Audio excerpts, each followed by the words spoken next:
Cerita Arwah Berduka, volume yang ke-6, bagian yang kelimanya, kini akhirnya seketika langsung dibuka dengan sebuah potongan panel cerita singkat yang sangatlah luar biasa menarik. Karena pada kesempatan ini, kita pun bisa melihat sama-sama mengenai seperti apakah jalannya pertarungan lanjutan yang sekarang akan dilakukan oleh kelompok dari Cry dan juga kelompok dari Party Grieving Soul. Ketika mereka semua bertarung melawan 5 ekor naga besar asli yang memiliki ukuran tubuh 2 kali lipat lebih besar daripada naga petir yang sudah pernah dikalahkan oleh party dari Arnold. Intinya, di dalam video ini isinya adalah pertarungan melawan naga semua. Oleh karena itu, bagi kalian yang penasaran, maka kalian bisa simak terus ya video ini sampai habis. Kita mulai dari yang pertama. Setelah serangan kelompok pasukan naga dari gelombang yang keduanya sekarang sudah selesai, dan juga setelah beberapa dari mereka sudah berhasil dikalahkan oleh Anthem Smart, maka dari arah depan mereka, kini pasukan Children lainnya dalam jumlah lebih dari 50 ekor, mereka pun tiba-tiba saja langsung datang untuk dapat menyerang Cry. Namun, karena saat ini Anthem Smart sudah terjatuh dari jendela, maka Cry pun jadi tidak bisa mengandalkan kekuatannya lagi untuk dapat menahan semua serangannya tersebut. Di momen itulah, Franz pun segera meminta Cry untuk dapat bisa membawa Raja pergi menuju ke dalam kereta kuda untuk bisa segera kabur. Serta Franz pun akan berusaha sekuat tenaga untuk bisa menahan pasukan dari naga. Karena pada dasarnya, jumlah dari Children ini sekarang jauh lebih sedikit daripada sebelumnya. Tapi, baru saja Cry melangkahkan kakinya itu, maka di saat yang bersamaan tersebut, bantuan lain dari anggota party Cry, yaitu bantuan dari Tem Apokris yang merupakan hunter level 7 dengan elemen air, kini akhirnya seketika langsung datang. Lalu tanpa menunggu lama, Apokris pun segera menggunakan teknik sihirnya itu untuk dapat menyerang pasukan dari Children dengan cara membuat sebuah sihir elemen air yang berbentuk seperti gelembung. Kemudian, Apokris pun segera melemparkan gelembung itu untuk dapat mengurung tubuh dari Children di dalamnya. Barulah setelah itu, Apokris membuat tekanan yang sangat kencang kepada gelembung-gelembung itu, sampai tubuh dari Children yang ada di dalamnya kini seketika langsung menjadi remuk dan juga menjadi hancur akibat terhimpit dari sihir gelembung airnya itu. Di momen tersebutlah, Cruz pun kini seketika langsung menjadi sadar bahwa ternyata kelemahan dari naga es ini bukanlah sihir elemen api, tapi kelemahan dari para naga es ternyata adalah sihir air. Pantas saja, Cruz Argent sama sekali tidak bisa mengalahkan, dan juga semua sihir dari Cruz Argent itu sama sekali tidak mempan kepada mereka. Sedangkan ketika diserang dengan menggunakan sihir elemen air oleh Apokris, maka mereka semua pun otomatis sekarang menjadi sama sekali tidak bisa melawan. Gara-gara itulah, Cruz pun langsung protes dan juga bertanya menuju kepada Cry, yaitu kenapa Cry malah mencoba untuk bisa menipunya. Tapi baru saja dirinya berteriak menuju ke arah Cry, maka tiba-tiba saja Cruz pun kini seketika langsung menjadi teringat dengan semua ucapan dari Lapis Fulgor, bahwa ikut pergi bersama dengan Cry adalah ujian bagi Cruz jika dirinya ingin bisa bertambah kuat. Jadi dengan cara berpikir seperti itu, Cruz pun sekarang langsung menjadi salah paham. Karena di dalam pikiran dari Cruz, ini adalah ujian 1000 cobaan bagi dirinya. Nah, menarik ya. Tepat setelah semua pasukan dari Children yang tersisa sekarang semuanya sudah berhasil dikalahkan oleh wakil ketua dari klan Hidden Curse sekaligus penyihir elemen air level 7 tersebut, maka di saat yang bersamaan tersebut, mata-mata dari kelompok Demon Fox yang sebelumnya sudah berusaha untuk dapat bisa memanggil pasukan naga dengan menggunakan kekuatan artefaknya, akhirnya dia pun kini seketika langsung muncul dari kejauhan untuk dapat melihat Cry. Lalu pada kesempatan yang sama itu, mata-mata dari kelompok demon kini langsung bertanya seperti ini di dalam hatinya, yaitu apakah yang sebenarnya sedang terjadi? Kenapa pasukan 300 ekor naga yang sudah dia kirimkan sekarang sama sekali tidak ada apa-apanya di hadapan dari seorang Cry? Bahkan di dalam pertarungan ini, semua naga Children itu akhirnya mampu dikalahkan dengan sangat mudah. Sementara itu di saat yang bersamaan, Cry yang sedang berada di atas gedung bangunan itu kini tiba-tiba saja langsung menjadi sadar bahwa ada mata-mata dari kelompok Demon Fox yang sekarang sedang mencoba untuk dapat menyerangnya. Di momen itulah, Cry pun langsung menoleh menuju ke arah mata-mata itu sambil berkata seperti ini di dalam hatinya. Hah? Siapakah orang itu? Sepertinya aku pernah bertemu dengan dia. Dan juga sepertinya kami sebelumnya sudah pernah bertarung. Tapi untuk saat ini, aku pun sama sekali tidak bisa mengingat siapakah nama dari orang itu. Jadi, daripada pusing memikirkan siapakah dia, Maka lebih baik aku sekarang menangkapnya lebih dulu, baru aku akan bertanya kepadanya. Oleh karena itu, maka tanpa pikir panjang, Cray pun segera memerintahkan Apokris untuk dapat menggunakan sihir elemen airnya lagi demi bisa menangkap mata-mata tersebut. Sayangnya, pergerakan dari anggota Demon Fox ini sekarang jauh lebih cepat daripada sihir Apokris. Sehingga ketika Apokris sudah menembakkan teknik sihirnya tersebut, maka anggota dari Demon Fox sekarang mampu kabur lebih dulu hingga tidak ada satupun dari teman-temannya yang sekarang bisa mengejarnya. Berdasarkan hal itulah, maka Franz pun kini segera memerintahkan semua pasukannya untuk bisa segera mundur. Karena jika mereka memaksa untuk tetap dapat melanjutkan semua perjalanannya itu, sudah jelas kelompok dari Demon Fox ini pasti akan kembali mencoba lagi untuk dapat bisa membunuh mereka. Mendengar ucapan dari komandan para kesatria, Cray pun kini segera memotongnya.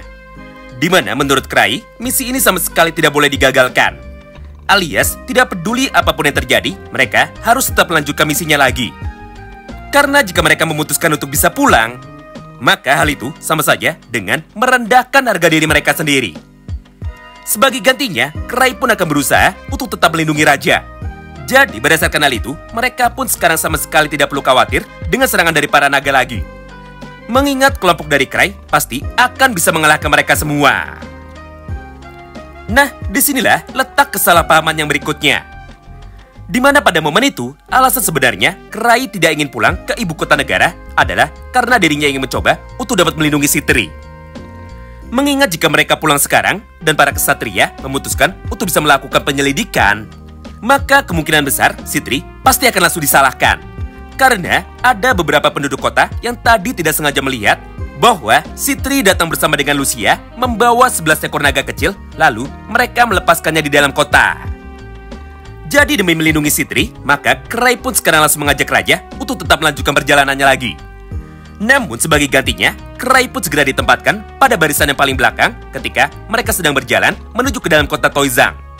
Dengan sebuah tujuan untuk bisa menjadi pelindung ketika ada serangan dadakan dari para musuh yang datang tepat dari arah belakang mereka. Menarik ya, sesaat sebelum Cray melanjutkan perjalanannya ini bersama dengan rombongan dari pasukan raja, maka pada halaman yang sama, Cray pun langsung menoleh menuju ke arah pohon yang sangat jauh sambil berkata seperti ini kepada pohon itu. Yaitu, jangan ada naga lagi. Atau, jangan kirimkan naga lagi menuju ke dalam kelompok kami. Melihat hal itu dari kejauhan, Citri yang sedang bersembunyi dari balik pohon sekarang otomatis langsung menjadi mengerti. Sampai pada kesempatan yang berikutnya, Citri pun segera memberitahu teman-temannya apa saja yang baru diucapkan oleh Cray. Lalu, mereka pun memutuskan untuk bisa pergi lebih dulu. Dengan sebuah tujuan untuk bisa membukakan jalan sekaligus mengawal kelompok dari Cray. Tanpa ada satupun orang yang tahu kecuali Cray itu sendiri. Singkat cerita, setelah perjalanan ini sudah kembali dilanjutkan, maka anggota kelompok Demon Fox yang tadi sudah memutuskan untuk bisa kabur, sekarang lagi-lagi dia pun kembali merubah penyamarannya sebagai salah satu anggota kelompok dari Cray, entah siapapun itu orangnya. Lalu tanpa pikir panjang, dia pun sekarang kembali bergabung ke dalam rombongan besar ini untuk dapat bisa melanjutkan perjalanannya. Namun baru saja berjalan beberapa kilometer, maka mata-mata dari kelompok demon ini sekarang langsung menggunakan kekuatan artefaknya untuk bisa memanggil naganya lagi. Dengan sebuah tujuan untuk bisa menyerang pasukan raja ketika mereka sekarang sedang di dalam perjalanan. Sementara itu, Cray yang sekarang berada paling belakang dan juga berada di atas kuda bersama dengan kru sarjen, dia pun akhirnya sekarang langsung memutuskan untuk dapat segera berhenti. Karena menurut Cray, artefak karpet terbangnya itu sekarang sudah hilang. Jadi kemungkinan besar artefak itu pasti saat ini sedang kehabisan mana ketika dia terus mengikuti Cray dari belakang. Jadi gara-gara itulah Cray pun segera meminta kru sarjen untuk dapat berputar. Supaya Cray bisa mencari artefaknya yang sudah terjatuh di jalanan tanpa sepengetahuan dari para kesatria. Walaupun pada awalnya kru sarjen sempat mencoba untuk bisa menolak, namun setelah menyebut nama dari Lucia di depan matanya, maka Cruz pun tiba-tiba saja langsung menurut kepada Cray. Serta dia pun juga langsung bersedia untuk dapat bisa mengantarkan Cray mencari relik karpet terbang yang sudah terjatuh. Nah, disinilah poin menariknya. Dimana mulai dari sana, ceritanya pun kini akan berpindah menuju ke dalam sudut pandang dari para anggota party Grieving Soul. Namun sebelum kita mulai ceritanya, Maka, mari kita lihat sama-sama lebih dulu ilustrasi dari posisi party Grieving Soul, kelompok rombongan raja, dan juga posisi dari Cray dan juga Cruz. Huruf A ini adalah rombongan dari party Grieving Soul yang sudah berjalan lebih dulu di depan untuk mengawal pasukan dari raja. Lalu huruf B-nya adalah rombongan raja yang sekarang sedang dikawal oleh para kesatria, dan juga ada mata-mata di dalamnya. Sedangkan huruf C ini adalah lokasi dari Cray yang sekarang sedang pergi meninggalkan rombongan pasukan raja karena dirinya sedang mencari relik karpet terbangnya yang terjatuh. Nah, jika sudah jelas di mana sajakah posisi dari mereka, maka ayo kita mulai ceritanya. Sederhananya, setelah mata-mata dari Demon Fox sudah memanggil pasukan para naga dengan sebuah tujuan untuk dapat menyerang rombongan mereka, maka di saat yang bersamaan itulah party dari Grieving Soul yang kebetulan sekarang sedang berjalan paling depan. Kini, mereka pun akhirnya bisa melihat kemunculan dari salah satu naga lembah yang ada di belakang kota Zebrudia, yaitu naga hutan dengan warna kulit hijau. Di momen itulah, Luke yang merasa sangat penasaran dengan fenomena kemunculan naga ini, akhirnya dia pun sekarang mulai bertanya kepada Citri. Yaitu, kenapa hari ini banyak sekali naga yang lewat, alias kenapa hari ini banyak sekali naga yang bermunculan. Padahal kejadian seperti ini sama sekali tidak pernah terjadi sebelumnya, apalagi mereka sedang tidak berada di gunung. Tidak hanya itu, karena ketika satu ekor naga hutan ini sekarang sudah muncul, maka secara otomatis semua monster hutan yang ada di jalur naga tersebut kini seketika langsung menjadi ketakutan. Sampai para monster yang ada di dalam hutan sekarang memutuskan untuk bisa berlarian menuju keluar hutan dengan niat untuk bisa menyelamatkan dirinya masing-masing. Menyaksikan hal itu, Luke pun kini segera bertanya lagi kepada Citri. Yaitu, harus kita apakan naga yang sekarang muncul ini? Bukankah Cray tadi sudah bilang kepadamu bahwa sekarang tidak boleh ada naga lagi yang menyerang kelompok dari pasukan raja? Mendengar pertanyaan itu dari Luke, Citri pun kini segera membalaskannya. Kau benar. Kalau begitu, ayo kita bunuh saja naga-naga ini. Sebelum mereka bisa sampai menuju ke dalam rombongan dari pasukan raja sesuai dengan perintah dari Cray. Kemudian setelah menjawab pertanyaan dari Luke, maka sekarang giliran dari Lismart yang mulai bertanya seperti ini kepada adiknya. Yaitu, bagaimana dengan sisa monster lainnya? Apakah kita harus membantai mereka semua juga supaya mereka tidak menyerang kelompok dari raja? Di momen itulah, Citri pun kini seketika tersenyum licik sambil berkata seperti ini kepada kakaknya.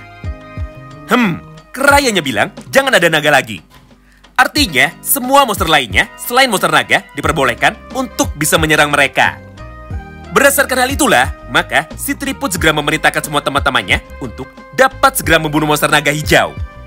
Tapi sebagai gantinya, mereka pun harus membiarkan para monster lainnya bisa lewat. Karena dengan cara seperti itu, ujian 1000 cobaan dari Cray sekarang masih bisa dilakukan sesuai dengan permintaan dari Cray. Mendengar perintah itu dari Citri Smart, maka Lucia pun kini segera menggunakan kekuatan sihirnya untuk dapat menyerang naga hijau. Dengan cara menggunakan sihir elemen esa itu yang ditembakkan dari jarak yang sangat jauh.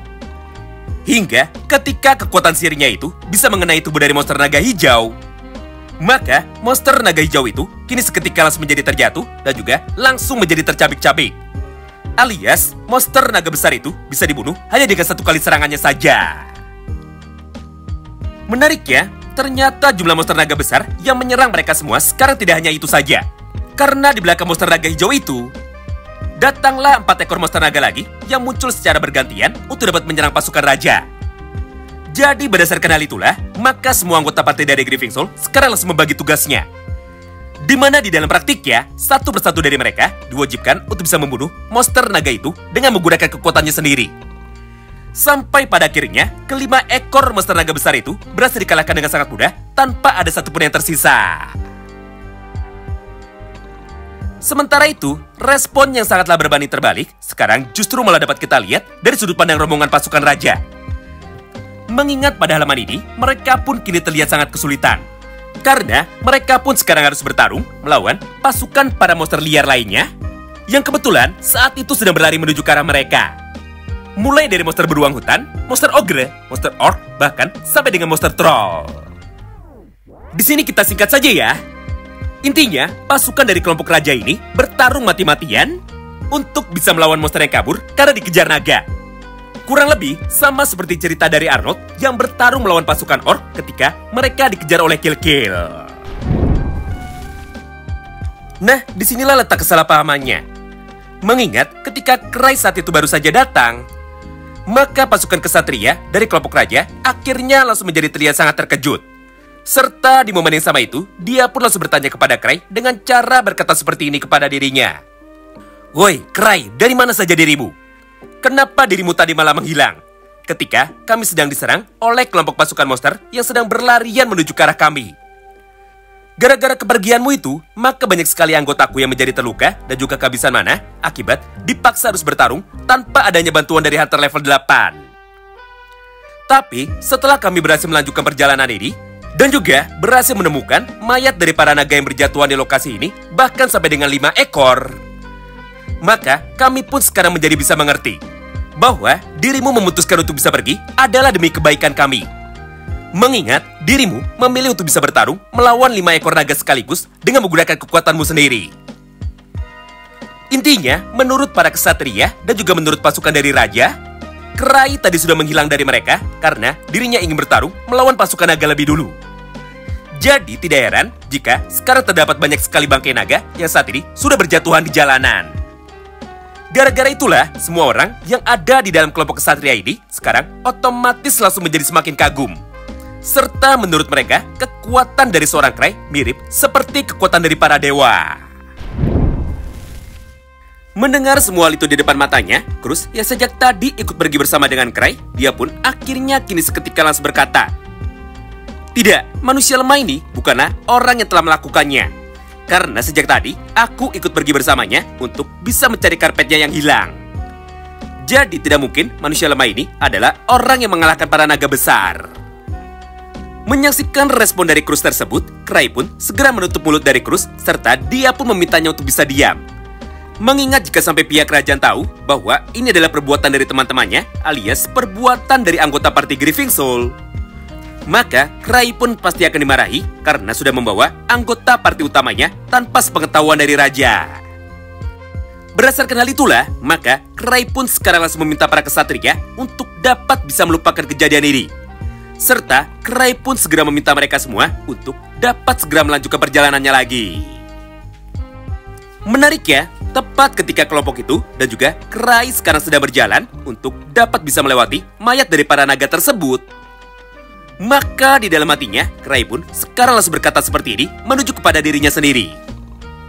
Pertama, naga hijau ini mati karena terkena sihir elemen es dan tubuhnya pun tercabik-cabik seperti kertas. Yang artinya, ini pasti adalah perbuatan dari Lucia. Karena hanya dirinya sajalah satu-satunya penyihir dengan elemen es terkuat yang ada di dalam ibu kota negara. Kedua, monster naga coklat ini mati karena tubuhnya sudah terbelah menjadi 2. Yang artinya, monster naga coklat ini pasti sudah dibunuh oleh Luke dengan menggunakan kekuatan tebasan pedangnya. Lalu yang ketiga dan juga yang keempat, monster naga besar ini sekarang sudah mati serta sudah tergeletak di tanah dalam posisi lehernya yang sudah berputar dan tubuhnya yang saat ini sudah nampak babak belur. Yang artinya, orang yang telah membunuh kedua monster naga besar ini pasti Lee Smart dan juga Anthem Smart. Mengingat di dalam party kami, mereka berdualah orang yang memiliki kemampuan fisik paling besar dalam urusan bertarung menggunakan tangan kosong. Dan yang terakhir, monster naga besar ini mati karena keracunan. Jadi sudah jelas, ini adalah perbuatan dari Citri. Karena di dalam negara kami, hanya ada satu orang gila saja yang mampu menciptakan racun paling berbahaya di dunia, serta racun yang mampu membunuh para naga. Jadi sudah jelas, naga ini pasti mati karena dibunuh oleh Citri. Wow, menarik banget ya. Dengan cerita ini, maka kita pun sekarang bisa tahu mengenai sekuat apakah anggota parti dari Grieving Soul yang terkenal sangatlah berbahaya. Bahkan jika kita bandingkan, di satu sisi Arnold dan juga teman-temannya membutuhkan bantuan dari satu negara untuk dapat mengalahkan satu ekor naga petir saja. Itu pun Arnold menggunakan senjata tambahan untuk dapat bisa membunuh monster naga besar itu. Sedangkan di sisi lainnya, anggota parti dari Grieving Soul bisa mengalahkan masing-masing satu ekor naga dengan menggunakan kekuatannya sendiri, bahkan dengan sangat mudah sekali. Jadi berdasarkan hal itu, maka tidak heran jika mereka adalah parti yang sangat ditakuti. Serta mereka jugalah satu-satunya party yang dapat keluar masuk dungeon level tinggi tanpa ada satupun orang yang terbunuh.